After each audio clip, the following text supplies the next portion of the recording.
Okay. Ooh, it's my first time telling a story. I just have to put it out there. Okay, so I'm sitting in my uncle's living room in Slovakia, and we're going through all these trail maps. And suddenly he turns to me, and he says, "Wanda, I hope you don't have your period." Anyway, but 4 years prior to this, I had run my first ultramarathon. And an ultramarathon is anything over a marathon length. So marathon's 42K. And this race that I'd done was 56 kilometers in Mont Tremblant. So up and down the ski hills. It was crazy. And after the 3 days of pain passed, I was hooked. I loved it. This is what I wanted to do. I enjoyed it. This was going to be my hobby. So I'd done a bunch of 50Ks and 50 milers, 80 Ks all around Ontario and the States and everything, and I just needed a bigger challenge. So I'd found this 105K race in Slovakia, and I said, perfect. It's Slovakia, I've been there a couple times, I have family there, they can see me along the way, and as a bonus, it was €5. So if anybody's run a race here, there's like hundreds of dollars, right, usually for races. €5, I'm like, no brainer. So I signed up for this race.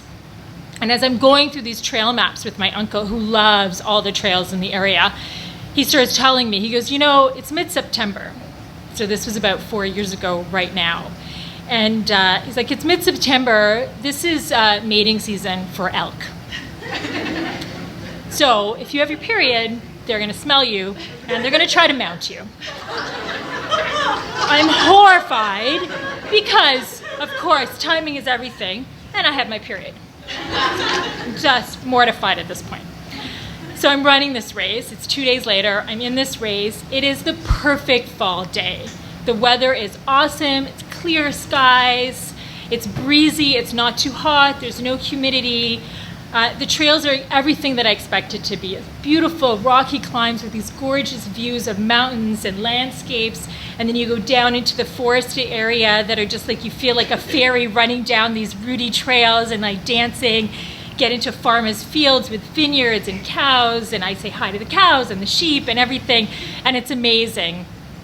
And I'm running in, and through the aid stations, I see family and friends. And I'm going into the second last aid station, and it's 72 kilometers now, and it's almost 11 hours. So it's amazing. I feel amazing, and the timing is actually really good. I know it sounds incredibly long, but it was really good. I was on pace. I was feeling awesome. I couldn't believe like nothing was hurting. And as I was running down to this second last aid station to see my mother and uncle, I started hearing voices in my head, and I'm alone a lot on this run, so the voices are the voices of deceased Slovak relatives. So my great godmother is starting to talk to me, and she's like, "Merkuj, Cerinka, merkuj," which means "be careful, my dear, be careful." And then her husband comes to me, and he's like, "Klobuk dole, hats off to you. You're amazing, hats off to you." It's like the typical things I always said. And then my grandmother creeps in, and she just starts going, "Prečo si není prvá? Why aren't you first?" Never satisfied.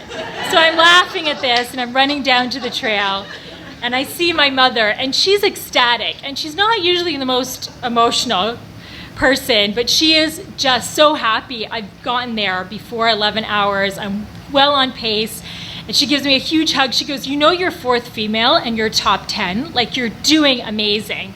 So I'm thinking, this was the best idea ever. 105K, this is nothing. This is awesome. The mountains are beautiful. The weather's great. I feel great. This is so good. But it is going to start getting dark. So I take a moment, and I said I have to gather myself and put on a long shirt and a jacket, and I decide to sit down. We have a saying in ultra endurance races to beware of the chair, because once you sit, you will not get up. I take this risk, and I sit down and gather myself and get my headlamp on and grab my poles that I haven't been using until now. But since the next 33 kilometers, I won't be seeing anybody until the finish line, I need to make sure I have everything with me. So I grab all those things, and then I decide to check out the aid station, because I haven't been doing that. And I go to the aid station. Incidentally, in Slovakia, all the aid stations were at pubs. So I head to the aid station thinking, oh, Gatorade. No, it's shots of Slivovica. Hard, plum hooch. People are actually doing these shots. I'm mortified and chasing it with beer. I'm like, no, this is not happening. Then I look, I'm like looking for a banana or nuts or something. No, it's rye bread lathered with goose lard and onions. And then I notice a piece with Nutella. I'm like, golden, I'm sick of gels. I grab this Nutella, take a huge bite, satisfying bite, and start chewing, and I instantly spit it out, just throw it on the ground. They were using the same knife to cut the onions as they were to spread the Nutella. So I just have this disgusting onion chocolate taste in my mouth. I start grabbing water, just whatever's there, and then I take this fruit cup that I'd been like savoring and just down it. I'm like, okay, the taste is gone. So I'm still feeling good, and I'm like, okay, Mom, at 33K, I've been doing great. And we had this decision of whether she was going to go home and get it in the morning, come and get me in the morning, or stay up. And I'm like, no, I'm done in 6 hours. Like, this is awesome. I'll be done right after midnight. Just stay up and we'll all go home together. So I say bye to my uncle and my mother, and I start running up that last big climb. And she yells to me, she goes, go chase down number 3. And I'm like, you're just like Grandma. And she's like, you're talking to dead people? You're talking to dead people? Like, and I just keep running up. So I'm going up, up, up. It gets dark, so I get my light on, which is like a 747, like these lights on me right now.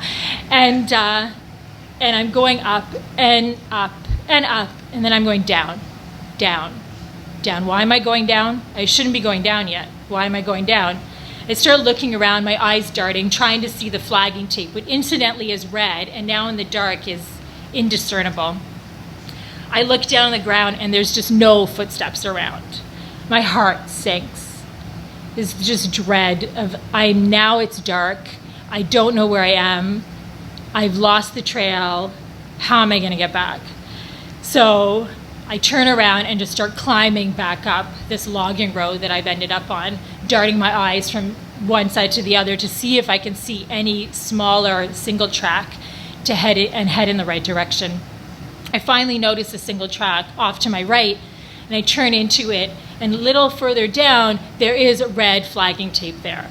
Unfortunately, it's not reflective tape. This is what you get for €5, is red flagging tape that's not reflective and can't see it in dark. So now I'm concerned, but I know I'm on the right track, but now I'm very cautious and just keep looking everywhere to make sure I stay on track, because I'm just angry. I'm not scared that it's dark, but I'm just angry. I was going down to get that third person. I was gonna get the podium, and just that the whole feeling just goes away, and I just want to get this done. I make it to the top of the summit, and I'm like, oh, so happy that I'm finally at the top of the summit. And then I have this urge to go pee, and it starts raining on top of it, and fog is coming in. I'm like, okay, I just turn off my lights, and right there by the summit, I grab the pole of the summit, and the summit pole that's there, and I crouch down and start peeing. I'm like, and then I stop. Kegel muscles, hang on. I start hear rustling, and I hit, I'm like, oh my God, there's wild boar. So I'm like, I start peeing again, and I'm like peeing as fast as I can, pushing on the bladder, like, Wanda, pee like a racehorse, go. So I'm like, I get it done. I pull with one hand my pants back up, stand up, put my lights on. As soon as I put the lights, you hear this like scatter. I'm like, okay, they're gone. So I'm like, that's it, now I'm going down. Now I need to get out of here. So I turn around, but the rain has come in pretty heavily, and the fog is just getting thicker and thicker. And no matter how bright my lights are, all I see is this cloud like dry ice in front of my eyes. So I start to like move around in the direction that I think it is, and I know I'm supposed to go down. So I see this like cliffside with bush, and I just start climbing down this cliffside, hopeful that I'm going to hit a trail.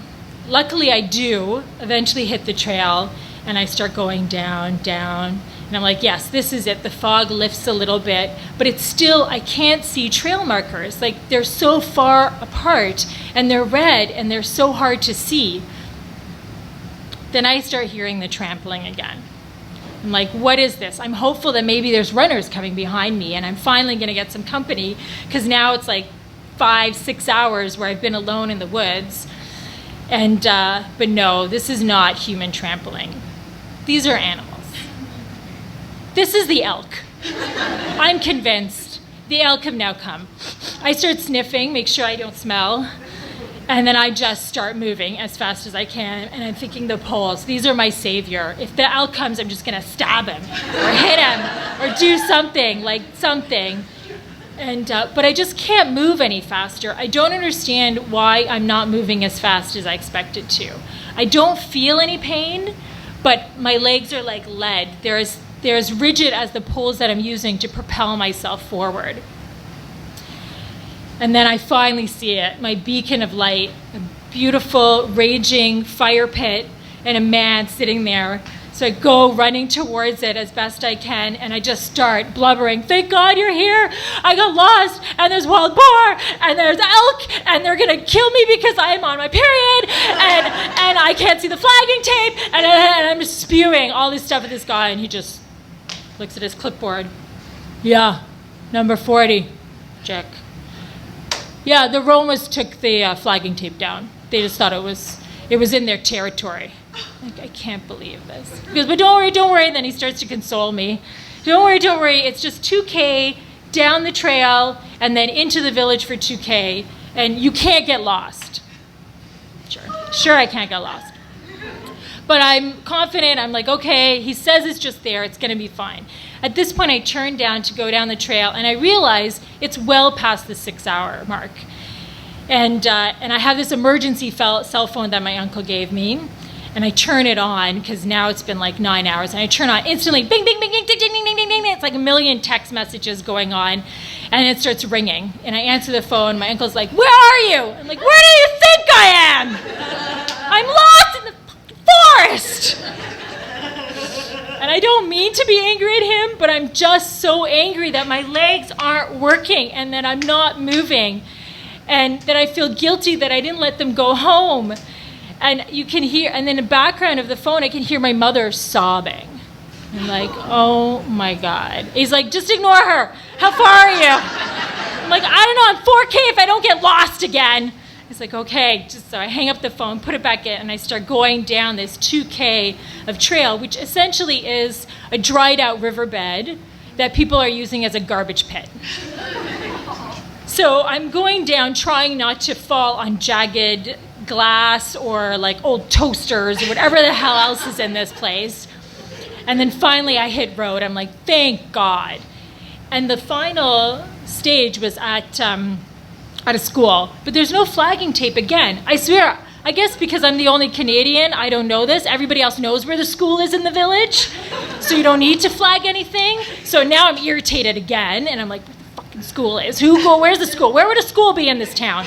Then I see my uncle around the corner, and I start running towards him, and I just feel like these last 2K, I'm running the fastest I'm Usain Bolt. I'm running the fastest I've ever run before. No, he said I look like a 100-pound, 1,000-year-old bear lumbering towards him like I couldn't move anything. It's like the worst picture ever. But I finally get there. In the corner of my eye, I see my mother still bawling. And he's like, ignore her, get to the finish, get to the finish. So I run to the finish. The people are going, oh, look, the Canadian made it. And then I just collapse at the finish line. As soon as I hit the ground, I feel it, all the pain from my toes. My calves are just swelling as I look at them. I'm pretty sure I'm going to have to cut off my calf sleeves. My quads are throbbing. My hips are just screaming at me. Why did you do this? My mother comes to me, dry-eyed, looks down at me. Never, ever do that to me again! I couldn't believe it. I couldn't promise her that. It's been 4 years, and I've done many more 100K and 100-mile races. Well, only 100-mile race. But I have ensured that they all are well flagged, that I do beware of the chair, and that I do not run when it's elk mating season.